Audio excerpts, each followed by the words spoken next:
This project is called Depression 2020 by Milan, Heywood, Nancy Hernandez, and Juan Lopez. COVID-19 or coronavirus is a contagious disease caused by severe respiratory syndrome. The disease mainly affects the elderly and individuals who have severe underlying medical conditions or smoking habits. It's killed over 1.53 million people globally within almost a year. Because of COVID-19, society was forced to change. Millions of businesses and schools worldwide were shut down. Global air travel was restricted. Lockdowns were put into place. Stay-at-home orders were issued. Social events such as proms, weddings, and graduations were canceled. Over 281,000 Americans have died. Jobs were lost and many families were evicted, and many students' grades declined due to the fact that they had to become accustomed to online school. Because of these societal changes, many people developed depression. Many of them experienced lack of motivation due to online school or slower workdays, stress due to making less money and not being able to pay bills on time, and boredom and loneliness due to isolation from others. Many people also became more angry or irritable and experienced changes in their sleep habits or changes in their appetite. COVID-19 or coronavirus is a contagious disease caused by severe respiratory syndrome. The disease mainly affects the elderly and individuals who have severe underlying medical conditions or smoking habits.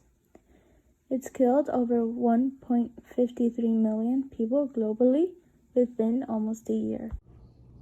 How genetics can play a role in depression. So my first bullet would be the role of genetics in depression. Genetics may indicate a risk for depression, but do not always determine whether a person will develop this all too common mental health disorder. There is no number one cause of depression.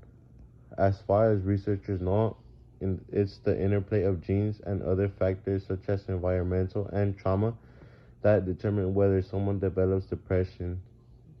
Some studies may have indicated that someone with a first-degree relative diagnosed with depression, like a parent or sibling or a child, could be 3 times more likely to be diagnosed with depression in their lifetime compared to the general population. Understanding genetic variations. Heredity is a complex interplay of many factors, not just individual genes. When studying depression or other health conditions, most researchers often look for changes in genes called variants. These changes are classified according to the effect that they have on the gene. Like for example, eye color is an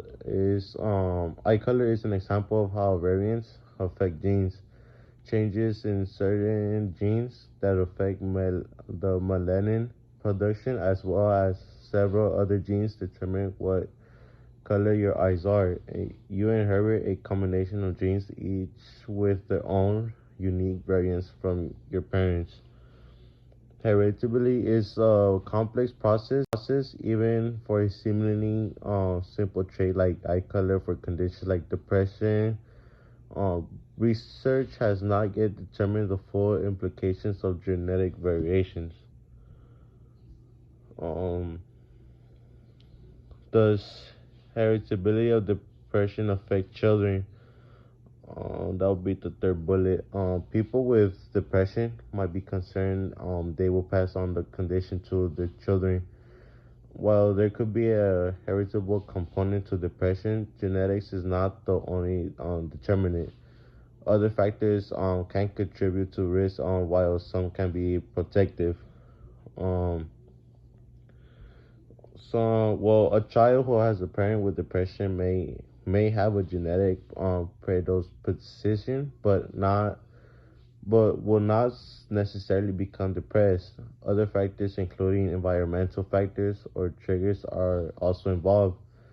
On the other hand, a child who does not have a family member with depression and is not genetically predisposed to the condition may become depressed if they are exposed to a triggering event such as experiencing trauma. So my final bullet, non-genetic causes of depression. Genetics is one of several potential causes of depression. Knowing the possible causes can help you better understand depression. But remember that depression can also develop in the absence of a clear cause and be difficult to pinpoint. Other known factors that contribute to all forms of depressions and other mental health conditions can include brain chemistry. So like people with depression sometimes have lower levels of neurotransmitters. The neurotransmitters they might be inefficient or not function properly. Another one will be changes in the brain structure.